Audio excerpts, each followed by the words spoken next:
Hello বন্ধুরা, কেমন আছেন সবাই? আমার নতুন ব্লগে আপনাদের স্বাগত জানাই। চলুন তাহলে শুরু করা যাক। এই ভিডিওতে আমরা তারাপীঠ ঘুরতে যাচ্ছি এবং আপনাদেরকে দেখাবো আপনারা তারাপীঠে এসে কি খাবেন, কি করে খাবেন, কি ঘুরবেন, কোথায় ঘুরবেন, 2 দিনে কীরকম করে ঘুরবেন। চলুন তাহলে আপনারা দেখাবো সব কিছু কী করে করতে হয়। আপনারা স্ক্রিনের সামনে দেখতে পাচ্ছেন কী কী ঘোরার জায়গা আছে, সব দেখে দিতে পারছি স্ক্রিনে। এবং আপনাদের এই ঘোরার জায়গাগুলো 250 থেকে 300 টাকার মধ্যে অটোটা আপনাদেরকে ঘুরিয়ে দেবে।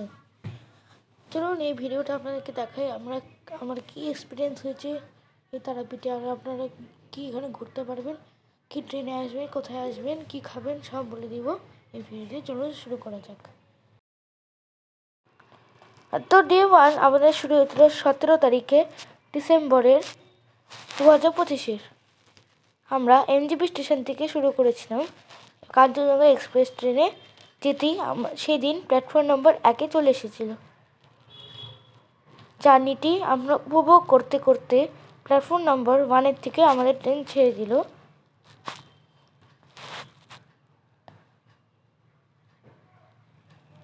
দেখতে পাচ্ছেন, ছেড়ে দিল।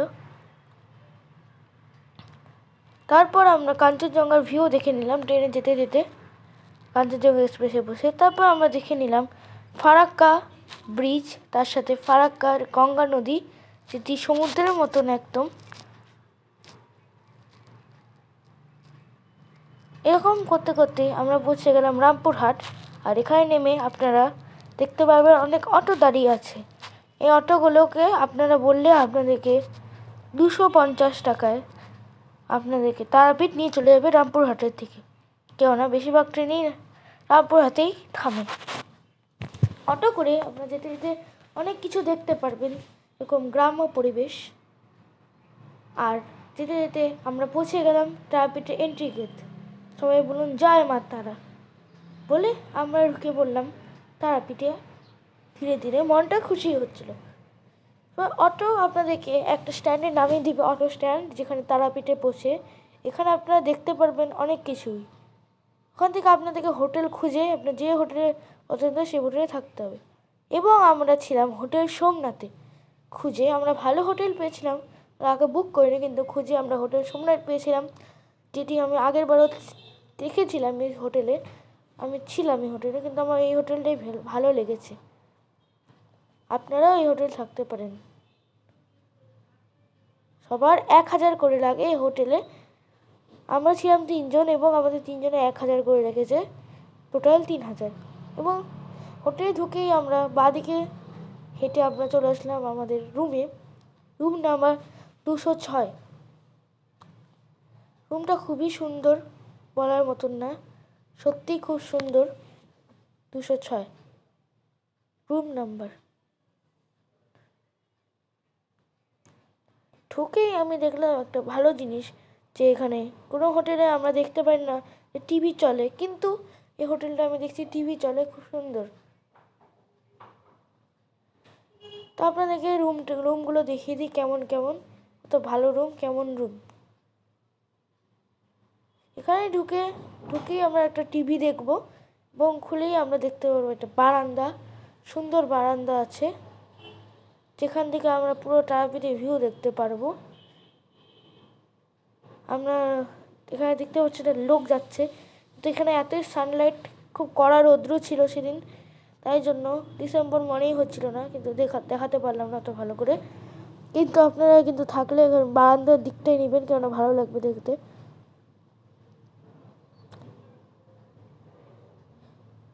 যেটা পাচ্ছি সেটা আপনি দেখাতে চেষ্টা করছি।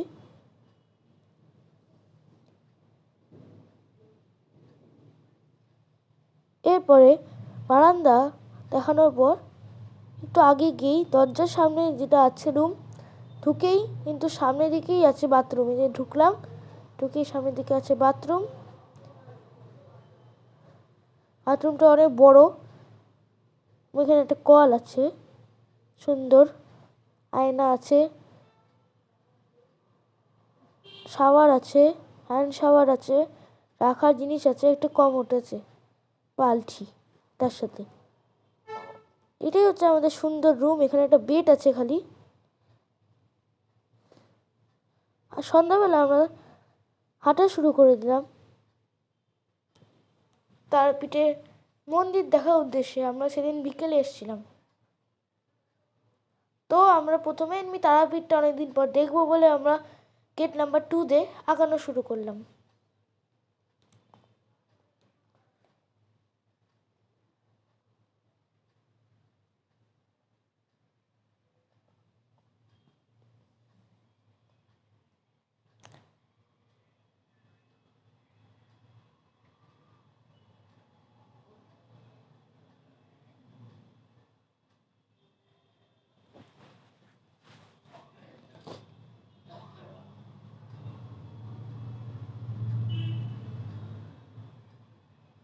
এখানে আপনারা দেখতে পারবেন অনেক সুন্দর সুন্দর ফটো, ঠাকুরের ফটো, সুন্দর জিনিস আপনারা কেনাকাটাও করতে পারবেন। সন্ধ্যাবেলা বাজার আপনাদের খুবই সুন্দর লাগবে। এখানে আপনারা ঘুরতে পারবেন সন্ধ্যাবেলা। যদি আপনাদের কোথাও ঘুরতেও না ইচ্ছা হয়, আপনারা সন্ধ্যাবেলায় এসে এখানে ভালো করে ঘুরতে পারবেন এবং জিনিস কেনাকাটা করতে পারবেন। এখানকার শাড়ি খুব ফেমাস, যেটা সবাই কিনে, বেশিরভাগই লোক কিনে শাড়ি।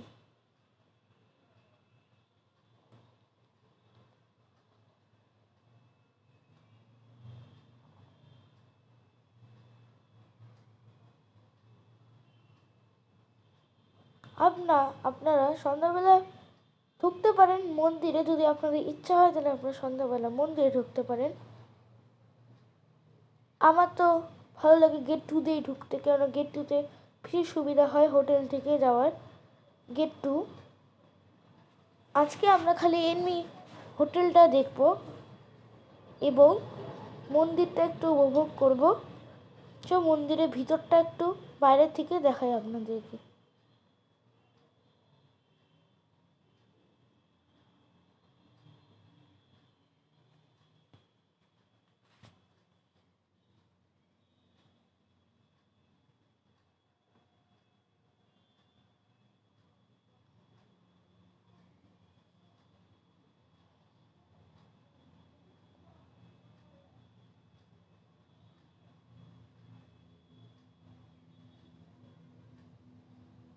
ঢুকিয়ে দেখলাম এখানে খুব ভিড় এবং যাওয়া খুব মুশকিল হচ্ছিল।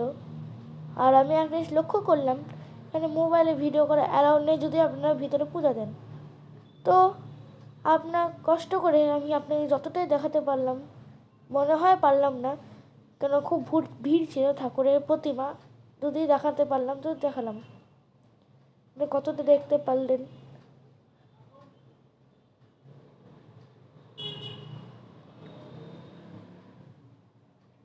তো ওটা দেখাতে পারলাম, আমি দেখালাম।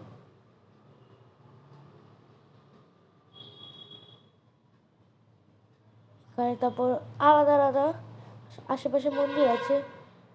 তারাপীঠে যেরকম শিব ঠাকুরের মন্দির, কালী ঠাকুরের মন্দির, ছোট ছোট নন্দী মহারাজ, গণেশ, অনেক মন্দির হচ্ছে। আর সাথে পুকুর ঘাট আছে তার সাথে। আপনারা পুরো পান্ডা বুক করে দিতে পারেন, সেটা আপনাদেরকে দেখাবো। কয়েকটা মজার জিনিস আমরা তার সাথে উপভোগ করতে পারলাম। এর সাথে আমরা হাঁটতে হাঁটতে গেট 1-এ পৌঁছে গেলাম। কারণ আমরা বাজার আজকে খালি বাজারেই দেখবো, কারণ আমরা বিকালে এসেছি একদম। হোটেল খুঁজতে খুঁজতে সন্ধ্যা হয়ে গেছিলো। সন্ধ্যাতে আমরা হোটেল খুঁজে রেডি হয়ে একটু আশেপাশে মন্দিরের সাথে আশেপাশে ঘোরা শুরু করব। তো ঘুরতে ঘুরতে এগুলো আমরা উপভোগ হলো আমাদের সাথে, উপভোগ করলাম। এবং এরকম ঘটনা ঘটলো আমাদের সাথে, কোনো ফানি ঘটনা কুকুরের, আমরা একটু আগেই দেখলাম। তবে এখানে খুব সুন্দর জিনিস আছে, দেখুন বাসন আছে ঠাকুরের, খুব সুন্দর।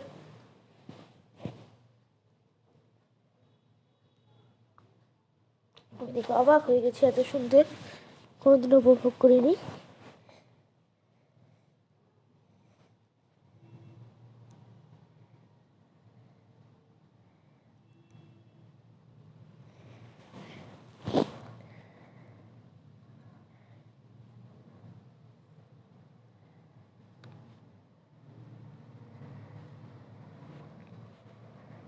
এখন আমাদের একটা ইম্পর্টেন্ট জিনিস বলি, এখানে আপনারা এমনি হোটেলেও খেতে পারেন, যেটা মন্দিরের আশেপাশে আপনারা পাবেন। না হলে আপনারা এখানে খেতে পারেন, যে খাবার এখানে আপনাদেরকে বানিয়ে দিবে। এটা খুব ইম্পর্টেন্ট জিনিস, আপনারা বানিয়ে দিবে, সবার টাকা নিবে, আপনাদেরকে জিনিস চাল এনে দিতে হবে, সবজি ফল নিয়ে দিতে হবে, যেটা আপনারা বানাতে চান। মাংস যদি খান মাংস এনে দিতে হবে, ওরা রান্না করে দিবে আপনাদেরকে, এবং আপনাদেরকে টাকা লাগবে, ওদের দিতে হবে টাকা রান্না করার জন্য। এরকম করে আপনারা খেতে পারেন, আপনাদেরকে রান্না করে দেবে, আপনাকে হোটেলে নিয়ে গিয়ে খেতে হবে। আমরা খেয়েছিলাম মাংস ভাত খেয়ে ভালোই লেগেছিল। তবু আমরা রাতে সারাদিন ঘুরে খাবার টাবার নিয়ে আমরা হোটেলে আবার ফিরে এলাম।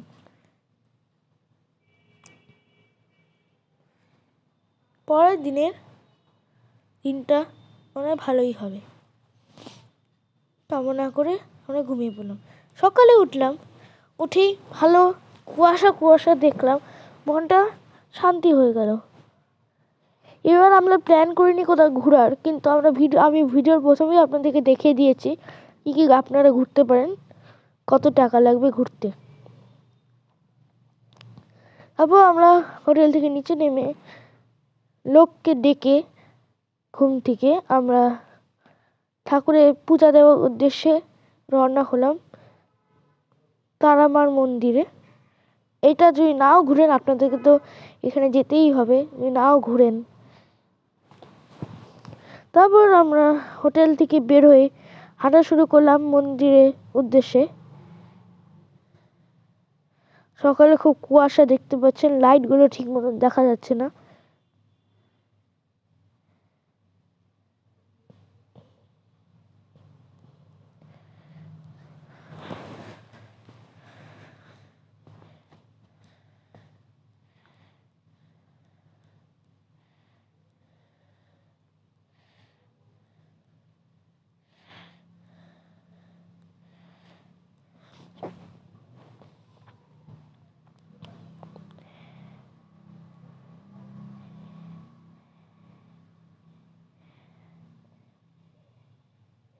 সকালে যেমন তেমন বাজার অত বসেনি, কিন্তু আপনার খুব ভালো লাগছে।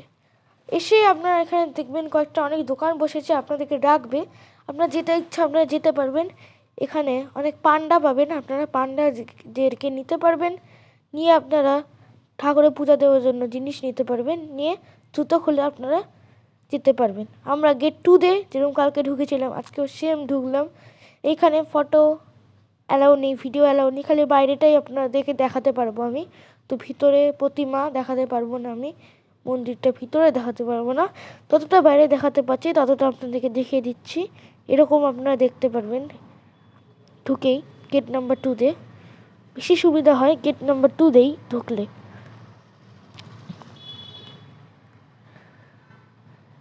দেখুন আপনারা ফটো নট অ্যালাউড লেখাও আছে, দেখতেও পারেন, এই যে এখানে দেখাচ্ছি আপনাদেরকে।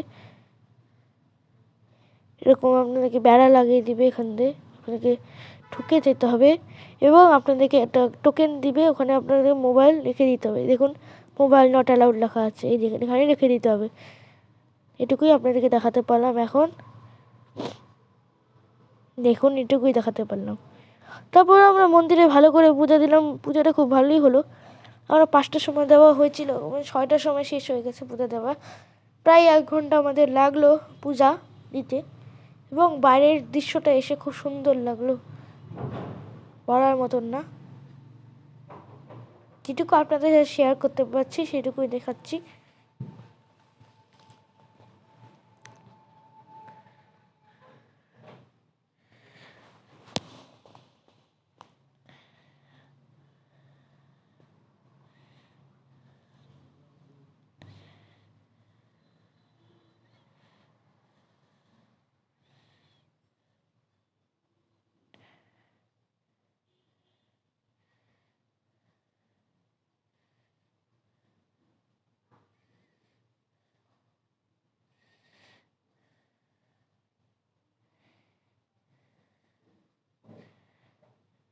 সকাল হয়ে গেছে, এবং আপনারা দেখতে পাচ্ছেন এখানে এটা শিব ঠাকুরের মন্দির।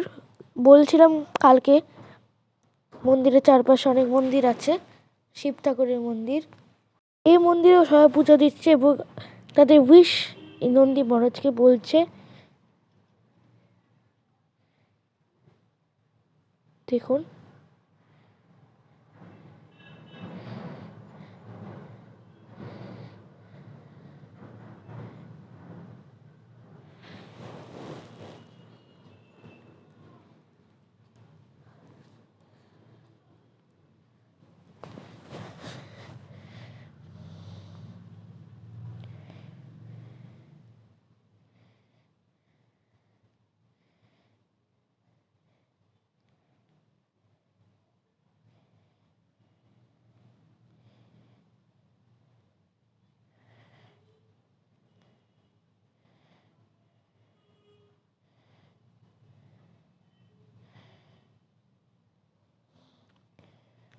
তারপর আমরা শিব ঠাকুরের মন্দিরে ঢুকলাম এবং এখানে একজন বসে থাকবে যিনি এই মন্দিরটাকে দেখবে এবং আপনাদের কাছে টাকা চাবে এখানে একটা পরিয়ে দেওয়ার জন্য মালা আপনাদের কাছে টাকা চাবে এবং জল এবং মালা পরিয়ে দেওয়ার জন্য আপনারা নিতে পারবেন এবং টাকা চাবে। আপনার ঘড়িতে 6টা বাজে, আপনারা দেখছেন 1 ঘন্টা হয়ে গেল আমরা এসেছি এখানে। নন্দী মহারাজের কাছে আপনারা যে বাসনা কামনা উইশ আছে সেগুলো আপনারা বলবেন। তারপর আপনারা পুকুর ঘাটে লাইন দিতে পারবেন পুজো দেওয়ার জন্য। লাইনের ব্যাপারে যদি বলি আপনাদেরকে, আপনার জেনারেল লাইন এবং ভিআইপি লাইন আছে। ভিআইপি লাইনে আপনাদের পার হেড সবার বাচ্চাকে ছেড়ে 200 টাকা লাগবে। আর জেনারেল লাইনে আপনাদেরকে অনেক বড় লাইনে যেতে হবে। যদি না যেতে তাহলে আপনারা ভিআইপি লাইনে যেতে পারবেন। একটা টিপস আছে, কয়েকদিন পর ভিআইপি লাইন বন্ধ হয়ে যাবে, আপনাদেরকে জেনারেল লাইনেই যেতে হবে।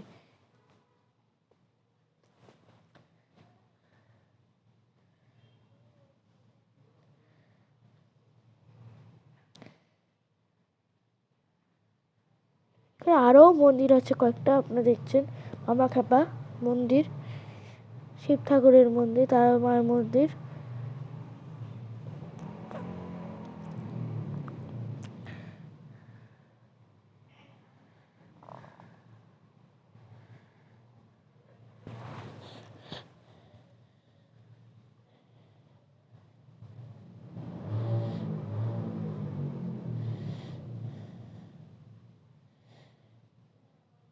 তারপর আমরা মন্দির থেকে বাইরে বেরোই, আপনারা দেখতে পাচ্ছেন এখানে কয়েকটা মূর্তি আছে, খাবার মন্দিরও। তারপর আমরা বেরোই, আমরা কয়েকটা খাওয়া দাওয়া করে নিলাম, ধোসা। এই ছিল আমাদের ভিডিও, এটাই আমাদের ভিডিও ছিল আজকের। এবং আমরা ফিরে যাচ্ছি পার্ট 2 এর জন্য, যেটা হচ্ছে দীঘা ট্যুর। আপনার ভালো লাগলে লাইক এন্ড সাবস্ক্রাইব করে দিবেন। Thank you.